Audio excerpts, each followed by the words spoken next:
several years now. You've really blessed my life, and I'm sure that you've done the same with the people that are here tonight to celebrate your anniversary. So happy anniversary.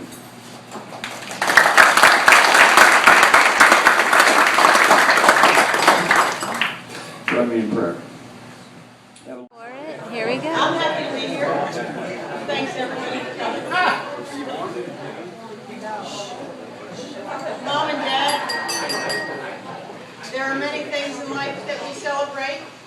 Getting an A on a paper, graduations, birthdays, buying a home, the birth of a baby, the birth of the second baby. After that, I celebrated a full night's sleep. Tonight we celebrate a big one, 50 years of marriage.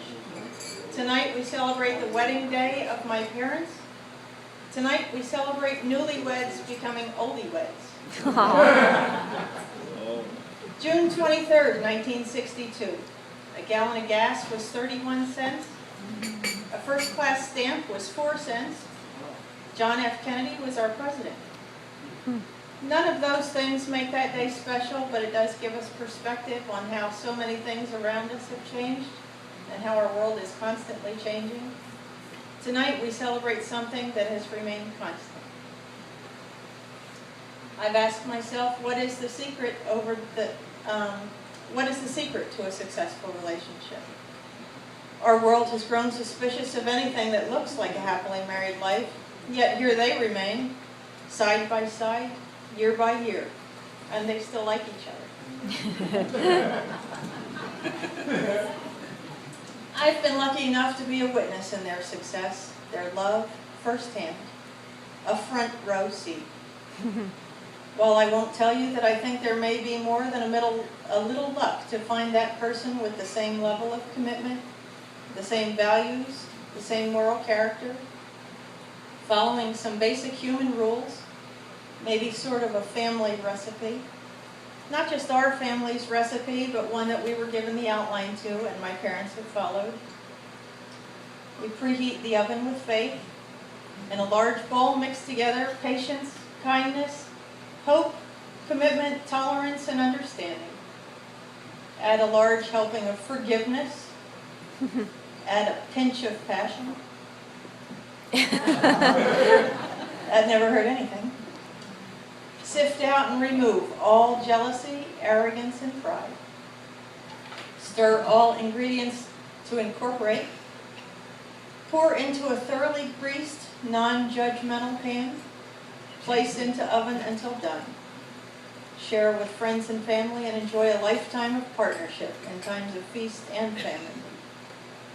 Those words sound familiar, can even sound easy. But as the years start going by, you stop stirring those ingredients a little bit. You realize that guy you married can't find the ketchup in the refrigerator. You're not sure he knows where to find the laundry room, and hardly knows which end of the screwdriver is the working end. That reminds me of a couple family stories. In our Pottstown home, Dad hung a screen door between the family room and the garage. All the hinges were aligned, the handle was good, the frame was plumb, the door oriented properly. But when you swung the door open, it hit the garage tracks overhead, opening just wide enough to get in. Carrying bags of groceries was tricky, but we all adapted. The door stayed that way for years, until finally some projects were being repaired around the house, and that was one. Suddenly then, the door opened properly, all the way. Sure, the door worked. Took some adjusting by all of us using that fully functional door, but it kind of lost its Phil Handyman Metcalf charm.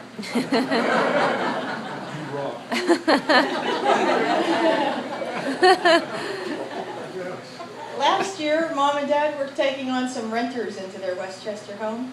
In particular was a young couple from Brazil. Dad was showing them around the house while Mom and I were standing in the kitchen.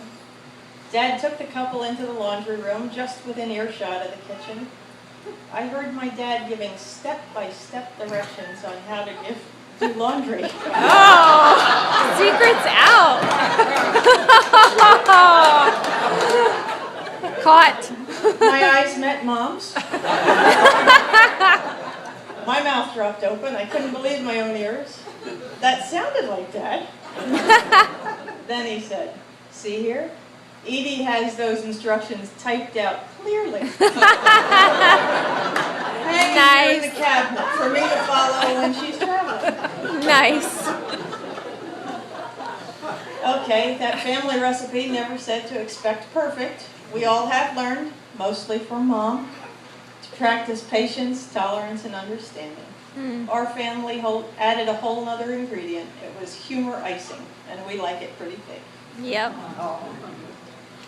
This love that Mom and Dad have shared has been tested. They've moved far from the comforts of their families to accept job positions early on. Maybe there were money troubles while we were growing up, but I never felt poor. Nope. They raised a special needs child. They moved again and again. They changed careers. They put 2 kids through college. They suffered the loss of a child, as well as over the years, friends, family members, and parents. Then more recently, they entered retirement together, which had its own learning curve. While their love has been tested, it's also been nurtured. They do things together. They've traveled the world together. They've worked together for many years in that same office. Maybe that's more together than many of us could handle. They've also shared in each other's favorite activities, did together what the other one enjoyed doing. For example, Mom loves to entertain. I'm sure everyone in this room can recall at least one meal at the table with my parents. Outside of working in the dirt or gardening, my mom's favorite activity is preparing a meal for family and friends. I recall one of those meals when we were all sitting around this spread of food, outstanding dishes. Turkey, gravy, mashed potatoes, stuffing, spinach salad, green bean casserole, on and on. Everyone was gushing over Mom, pouring on awe and woo, wow, gratitude for all the work she must have done to prepare such a great meal. Dad pointed to the fresh fruit salad and said, "I cut the strawberries." Yep. I totally remember that. Looking beyond Dad's humor from my front row position, I can see that also is Dad's way of speaking Mom's love language. Gary Chapman wrote a how-to book on relationships. Personally, I've read it a couple of times. I don't think my parents have read the book, but I do recognize that some of the same rules of a successful relationship they've actually lived. Dad recognizes that Mom loves to be in the kitchen, and that's Dad's way of speaking her love language. After all, love is the condition in which the happiness of the other person is essential to your own. Once in a while, you may even find Dad digging some holes for Mom's petunias or tulip bulbs, or dragging out the hose to water them. Mom and Dad have lived in each other's happiness for 50 years now, and counting. In our family's history of celebrations, it was 25 years ago that we celebrated Mom and Dad's silver anniversary at Jerry and Cindy Rayleigh's home in Pottstown. Yep. That one was a surprise. Yes. So many of their friends and families were there that when Mom and Dad showed up, they were really surprised. In shorts. They were just coming over for a casual evening of friendship, and Dad had to run home and change his clothes. He wasn't going to let that happen again. Tonight he ordered a tux and encouraged Mom to go shopping for her new dress. While I have been a little rough on Dad tonight, I told you some of his quirks.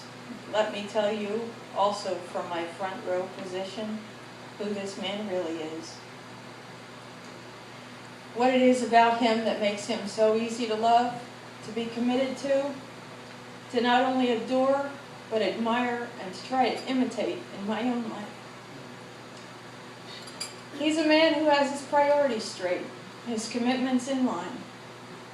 He's a man who can put his opinions and his personal wants aside to meet you just where you are, and you know that you have his support and his love unconditionally, no matter what.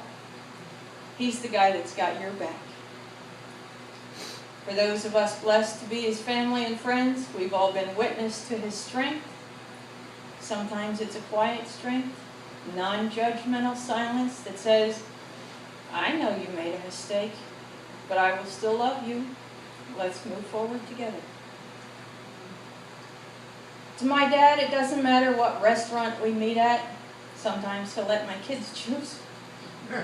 Doesn't matter what movie we go see, even if he's already seen it. Underlying those surface details is a genuine foundation. That water that runs deep. It's what makes him who he is. A man who genuinely cares for us, all of us. He's a man that loves my mom. 50 years ago, they were newlyweds.